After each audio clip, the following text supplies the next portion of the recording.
Hello guys, मेरा नाम है अजय कुमार और मैं आपका मेंटर जो कि आपको मैं पढ़ाने वाला हूँ ज्योग्राफी का chapter number 1 resource and development. इस चैप्टर में हम लोग रिसोर्स और उसके डेवलपमेंट के बारे में जानेंगे। तो आप बोर्ड में देख सकते हैं लिखा हुआ है कुछ लाइंस। तो अगर हम देखें तो मैं उसको एक बार रीडिंग लगा देता हूँ।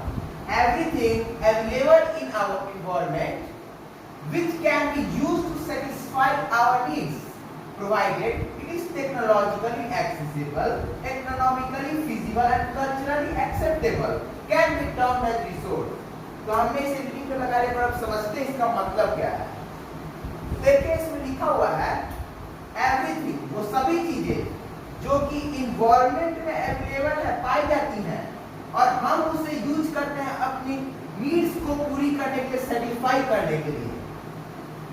उसके कुछ टर्म्स एंड कंडीशन भी है। प्रोवाइडेड, वो टेक्नोलॉजिकली एक्सेसिबल होना चाहिए, इकोनॉमिकली फीजिबल होना चाहिए और कल्चरली एक्सेप्टेबल होना चाहिए। तो टेक्नोलॉजिकली एक्सेसिबल मींस क्या होता है? टेक्नोलॉजिकली एक्सेसिबल मींस होता है कि वो रिसोर्स तो है पर उसके लिए हमें टेक्नोलॉजी भी चाहिए कि हम उस रिसोर्स को यूज कर सके। अगर वो रिसोर्स है और टेक्नोलॉजी नहीं है तो उस रिसोर्स को यूज करने का फायदा कि हम रिसोर्स को यूज कैसे कर पाएंगे। इसका मतलब है टेक्नोलॉजिकली एक्सेसिबल होना चाहिए रिसोर्स। इकोनॉमिकली फिजिबल मींस है कि वो रिसोर्स जो है अगर उसका कुछ कॉस्ट है तो ओवर में ना करे वो कॉस्ट किसी पर, वो कॉस्ट सबके बजट में होना चाहिए, वो रिसोर्स का कॉस्ट इकोनॉमिकली फिजिबल है। कल्चरली एक्सेप्टेबल मींस वो ट्रेडिशन, किसी के लैंग्वेज, किसी के ट्रेडिशन की कल्चर के हिसाब से एक्सेप्ट होना चाहिए, तो हम उसको रिसोर्स कह सकते हैं। अब मैं आपको ये डायग्राम की मदद से समझाता हूं। तो देखिए रिसोर्स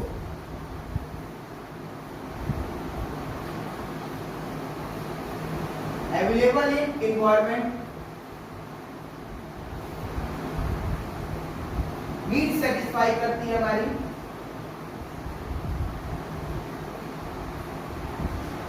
जिसके कुछ टर्म्स एंड कंडीशन है। आप यहाँ टर्म्स एंड कंडीशन में देखिए प्रोवाइडेड लिख सकते हैं। जो देखिए टेक्नोलॉजिकली एक्सेसिबल,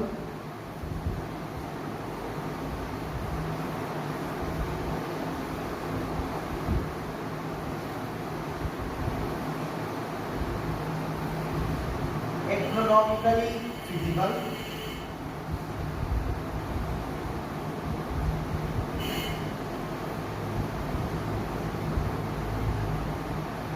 और culturally acceptable.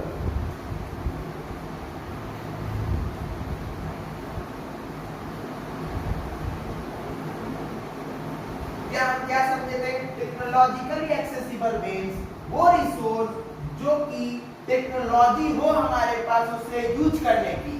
Economically feasible means कि रिसोर्स जो है वो ओवरवे ना करे कॉस्ट और सबके बजट में। कल्चरली एक्सेप्टेबल मींस वो ट्रेडिशन, किसी के ट्रेडिशन, किसी के लैंग्वेज, किसी के कल्चर के हिसाब से कुछ ऑब्लिगेशन ना हो सोसाइटी के द्वारा। तो ये होता है। इसका एग्जांपल में ले लेते हैं petroleum, coal, water,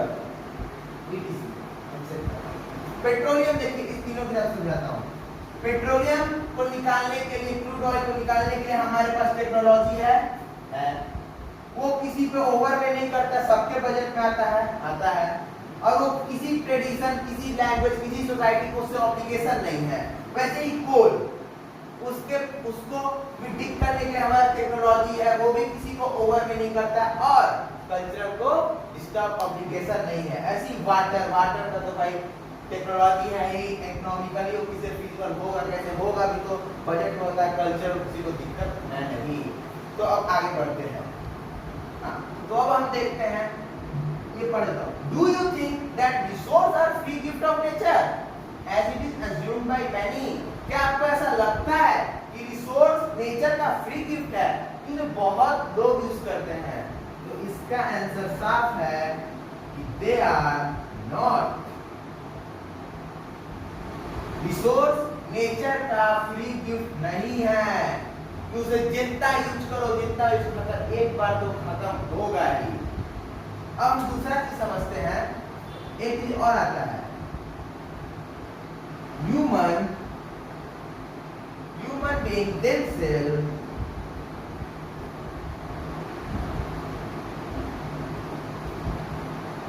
as a component of resource.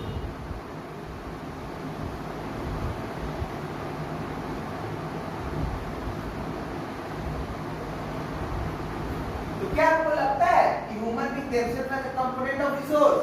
तो हाँ, यस, ह्यूमन बीइंग खुद एक रिसोर्स है। कैसे? तो आपको मैंने जो डिफिनेशन दिया था उसके हिसाब से मैं आपको समझाता हूँ। ह्यूमन बीइंग्स, जैसे आप मुझे ले लीजिए, ह्यूमन बीइंग्स पाया जाता है एनवायरनमेंट में, पाया जाता है एनवायरनमेंट में, आपका नीड सेटिस्फाई कर रहा है, एनवायरनमेंट में पाया जाता है। देखिए एनवायरनमेंट में पाया जाता है सेटिस्फाई नीड। आपका क्या नीड है भाई? नॉलेज, नॉलेज आपका नीड है, सेटिस्फाई करता है। और देखिए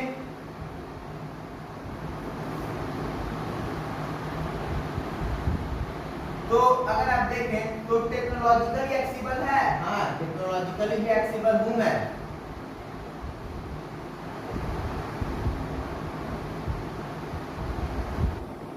टेक्नोलॉजिकली एक्सेसिबल, आप टेक्नोलॉजी के कारण तो देख रहे हैं, यूट्यूब टेक्नोलॉजी है, देख रहे हैं उसके कारण। इकोनॉमिकली आपको बजट में नहीं बढ़ रहा है, मुझे देखने में आपके बजट में है, तो है। कल्चर, किसी को कोई दिक्कत नहीं कि सोसाइटी को मैं आपको पढ़ा रहा हूँ, नहीं है। तो इसमें तीनों टर्म्स एंड कंडीशन अप्लाई हो रहे हैं। तो हम कह सकते हैं कि human beings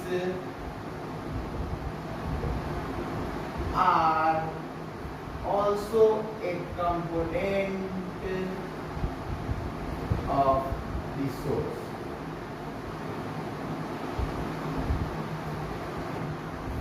So human being themselves as a resource, they what things? They transform material,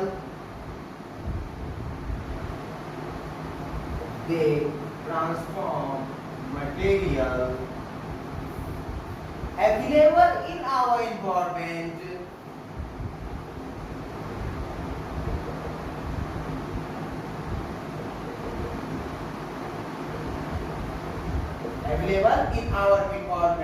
into resource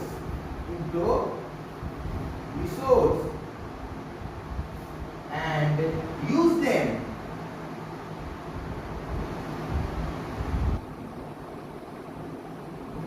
देखिए एग्जांपल के रूप में आपको समझा दूं, पहले ह्यूमन को समझिए।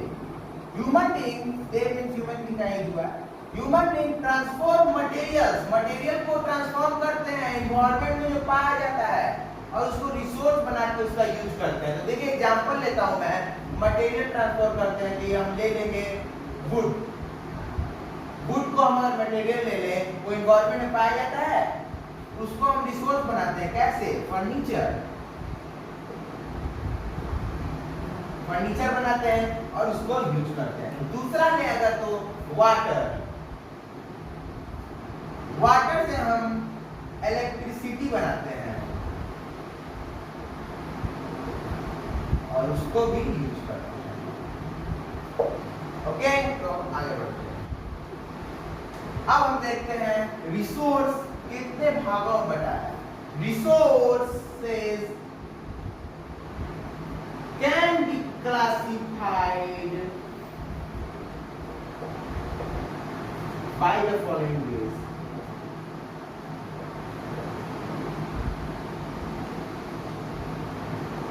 देखते हैं रिसोर्स क्लासिफाइड होता है ऑन द बेसिस ऑफ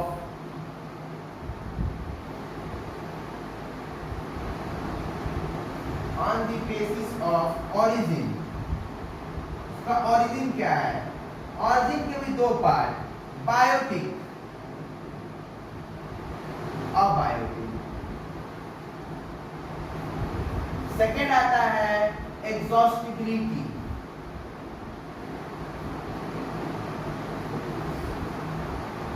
उसमें भी दो पार्ट, रिन्यूएबल,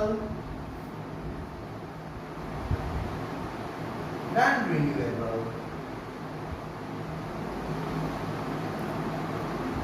फिर आता है स्टेटस ऑफ डेवलपमेंट।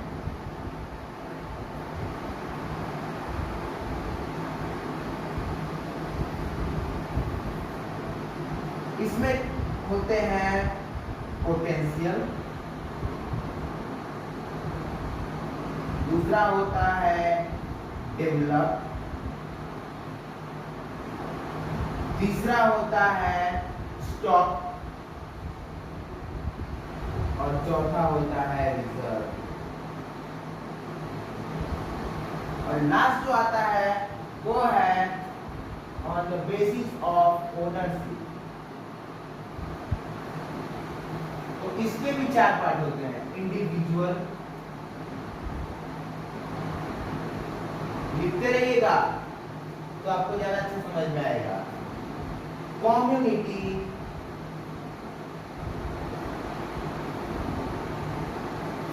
कम्युनिटी का national, international.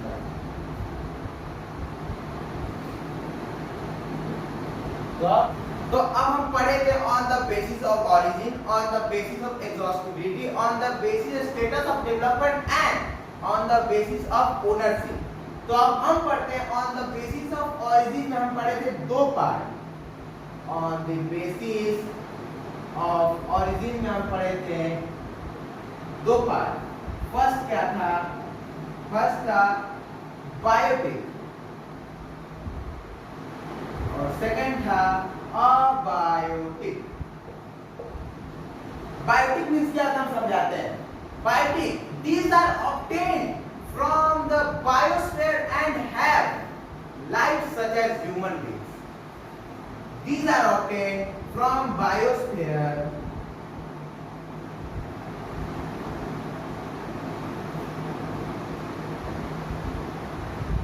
and life such as human beings. इसके अगर हम एग्जाम्पल देखें तो एग्जाम्पल में आते हैं flora, fauna, fisheries, live stock etcetera. Flora and fauna,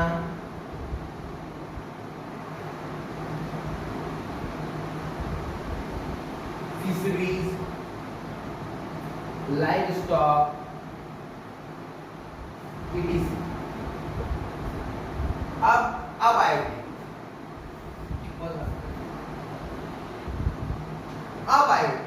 abiotic क्या होता है? All those things which are composed of non-living things are called abiotic resources. For example, rocks हुआ, metal हुआ, ये रिसोर्स है पर non-living है, तो हम बोल सकते हैं non-living resources are known as abiotic resources. Example, rocks and metals.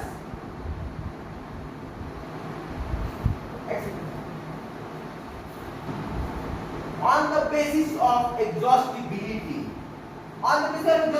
there are two classified resources which are non-renewable and renewable. Renewable resources, the resources which can be renewed or reproduced by physical, chemical or mechanical process are known as renewable or replenished resources. Just like solar or wind energy, water, forest and etc. Non-renewable resources, these occur over a very long geological time. Minerals and fossil fuel are examples of such resources. Like renewable resources, renewed very easily by physical, chemical and mechanical process.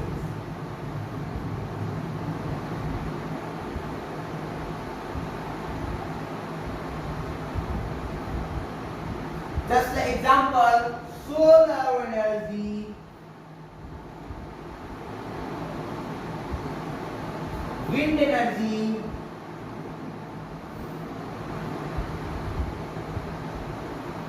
the forest, etc. अगर ये 3 number का पूछा गया तो आप आसानी से 3 number मिल सकते हैं। देखिए मैं तो यहाँ पे बोलते बोलते 3 पॉइंट लिखवा दिए, 1 2 3। आपको भी अपने नोट्स ऐसे ही बनाने में आपको फ्लो चार्ट दूंगा, आपको नोट्स वैसे बनाने हैं। अब हम देखते हैं non renewable resources. These occur over a very long geological time. If it takes very long geological time,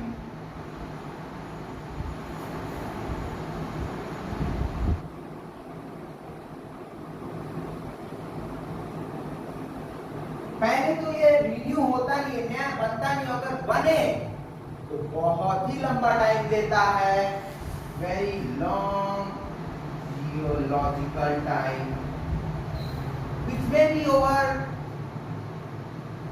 millions of years. Millions of year आपके बच्चे नाती पोते कोई नहीं रहेंगे, आप खुद नहीं रहेंगे, इतना टाइम ही लेता है। और इसके एग्जांपल है जैसे कि फॉसिल फ्यूल, सबसे मेन एग्जांपल है फॉसिल फ्यूल्स। अब आगे बढ़ते हैं। On the basis of ownership, on the basis of ownership, we divided our resource in 4 terms: individual, community, national, international. Individual, these are also owned by privately by individual. Many farmers own land which is allotted by to them by the government against the payment of the revenue. In villages there are people with land ownership, but there are many who are landless. See, मतलब समझिए, ये जो individual होता है, किसी individual या individual का जब प्राइवेटली ओन होता है, privately owned by individual,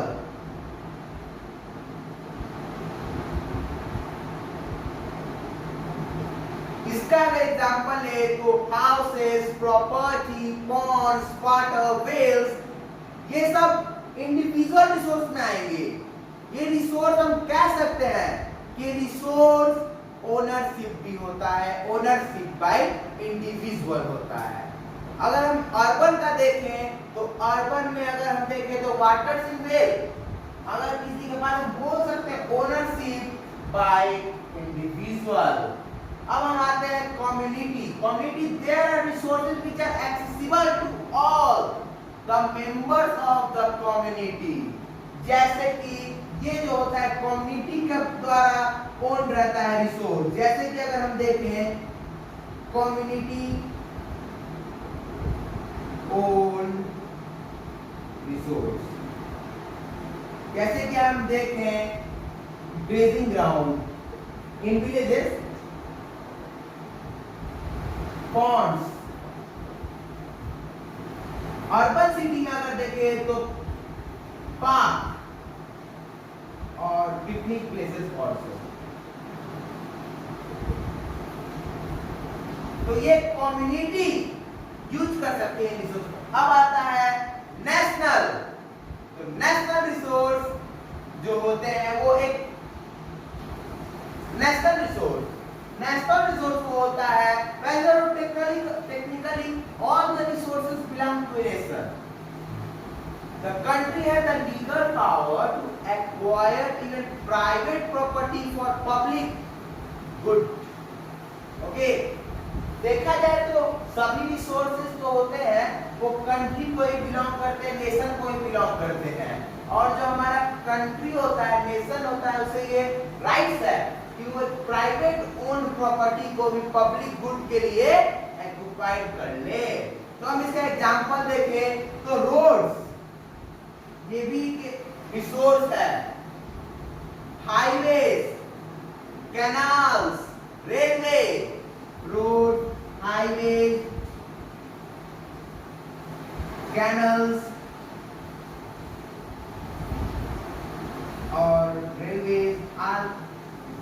example of national resource.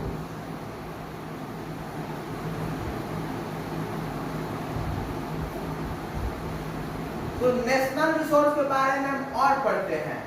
तो नेशनल रिसोर्स तो होता है वो जो आप देखिए all the minerals, water resources and forest, wild life, land with in the political boundaries and oceanic area up to 12 nautical miles, 22.2 kilometers from the coast term as territorial water as resource therein belong to the nation. तो अब हम देखते हैं, अब हम थोड़ा यहाँ पे एग्जांपल लेके मैं बताता हूँ आपको। मान लीजिए इंडिया हुआ, इंडिया हुआ, तो इंडिया के 12 नॉटिकल माइल्स, 12 नॉटिकल 22.2 किलोमीटर होता है। मैं आपको बता दूं 12 नॉटिकल माइल्स मींस 22.2 किलोमीटर। तो इसके जो रेडियस में होगा, मान के चलिए ये 12 नॉटिकल माइल्स, यहाँ पे जितने मिनरल्स मिलेंगे, वाटर रिसोर्स मिलेंगे, फॉरेस्ट, सब हमारे नेशन का होगा। और उसके दूर 200 नॉटिकल माइल, 200 नॉटिकल माइल तक जो होता है वो इंटरनेशनल है, वो पूरा पड़ेगा, ठीक है, वो किसी का। अब हम देखते हैं कि हमने तो ये बोला कि 12 नॉटिकल, पर अब देखें कि इंडिया का ये मैप में यहाँ बांग्लादेश है और यहाँ इंडिया, तो दोनों में ये लड़ाई हो जाएगी कि दोनों ये मेरा है ये मेरा है, बट दोनों ने समझौता कर चुका है, दोनों ने समझौता कर लिया है, इसलिए कोई दिक्कत नहीं होता। अब हम आगे बढ़ते हैं हमारे चौथे टर्म के ओर, जिसका international resources. These are the international institute which regulate some resources. यहाँ कुछ इंटरनेशनल इंस्टीट्यूशन होते हैं which regulate some resources।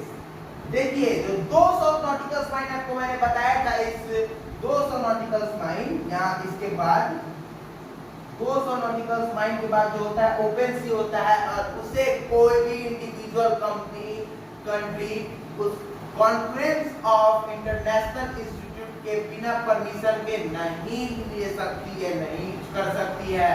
यही होता है इंटरनेशनल रिसोर्सेज। अब देखते हैं on the basis of status of development.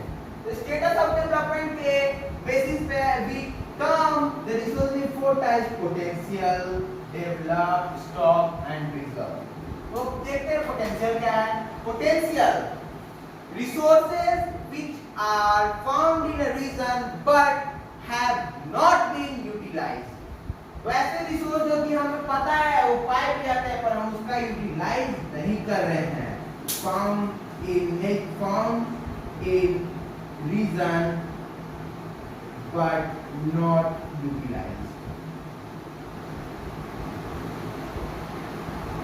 जैसे कि राजस्थान में अगर हम देखें, सोलर एनर्जी बहुत है पर हम उसका यूटिलाइजेशन नहीं कर रहे हैं। सोलर एनर्जी बहुत है, उसका यूटिलाइजेशन नहीं कर रहे हैं। विंड है बहुत, पर उसका हम इलेक्ट्रिसिटी बनाने में यूटिलाइजेशन नहीं कर रहे हैं, अभी हमें जरूरत है नहीं। डेवलप्ड रिसोर्स क्या होता है? Resources which are developed and surveyed and their quality and quantity have been known but depends on the technology and the level of feasibility। और डेवलपमेंट हमें उसका पता है, क्वांटिटी पता है, क्वालिटी पता है, पर वो डिपेंड कर रहे हैं किस पे? टेक्नोलॉजी और फिजिबिलिटी पे। Quantity and quality known.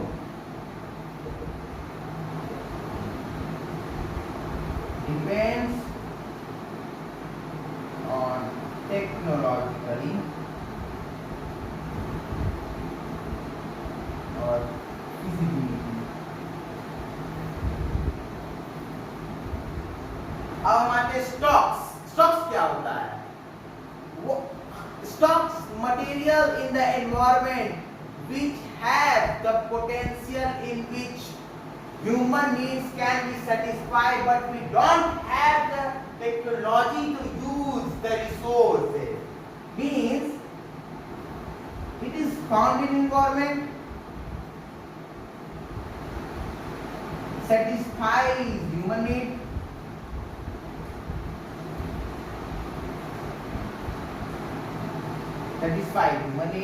but we don't have technology, no technology to use them. Example ले तो हाइड्रोजन एंड ऑक्सीजन यूज हो सकता है. Water is component of inflammable gases, hydrogen and oxygen which can be used as resource of energy, but हमारे पास वो technology नहीं है कि हम उसको रिसोर्स एनर्जी के रूप में यूज कर सके. और लास्ट आता है रिजर्व. रिजर्व क्या होता है? रिजर्व इज सबसेट, वो भी एक स्टॉक का ही पार्ट है, बट हमने उसे रिजर्व रखा है, यूज नहीं कर रहे, टेक्नोलॉजी नहीं लगा रहे कि हमारे फ्यूचर में हम उसे यूज करेंगे. फ्यूचर में जब उसकी जरूरत पड़ेगी, इन फ्यूचर व्हेन नीडेड. और हम एक वे सबसेट होता है ऑफ स्टॉक. तो आपने समझा, potential found in region but not being utilised, quantity and quality are known but depend on technology and feasibility. Stocks environment में मिलता है, satisfied human need but no technology to use them. A reserve subset of stock and we reserve it, we store it to use in the future. तो आज हमने क्या क्या पढ़ा? आज हमने पढ़ा रिसोर्स. आज हमने पढ़ा, और मैं एक बार आपको क्विक डिवाइस दे दूं कि आज हमने क्या क्या पढ़ा. आज हमने पढ़ा resource. What is resource? Resource human resource पढ़ा,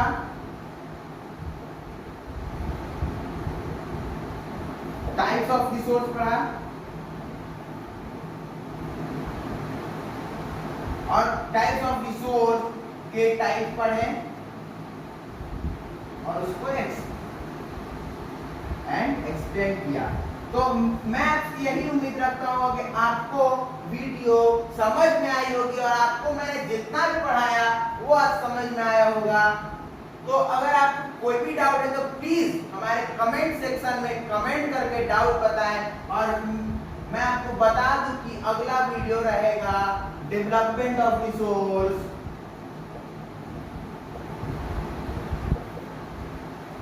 और रिसोर्स प्लानिंग पर.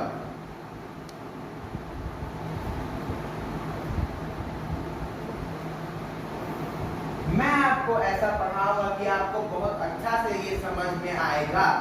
बट मैं आपका इतना हेल्प कर रहा हूं, मेरे को भी आपको एक हेल्प करना पड़ेगा कि आपको इस चैनल को लाइक, शेयर एंड सब्सक्राइब करना पड़ेगा. प्लीज दोस्तों, प्लीज. हम बहुत मेहनत कर रहे हैं आपको इतने से इतना अच्छा कंटेंट देने के लिए, पर आप प्लीज वीडियो को लाइक करें, शेयर करें कि ज्यादा से ज्यादा लोग इस वीडियो को देख पाए, और सब्सक्राइब तो मस्त है मेरे दोस्तों. इसी के साथ मैं अलविदा लेता हूं मेरे दोस्त. Thank you. Have a nice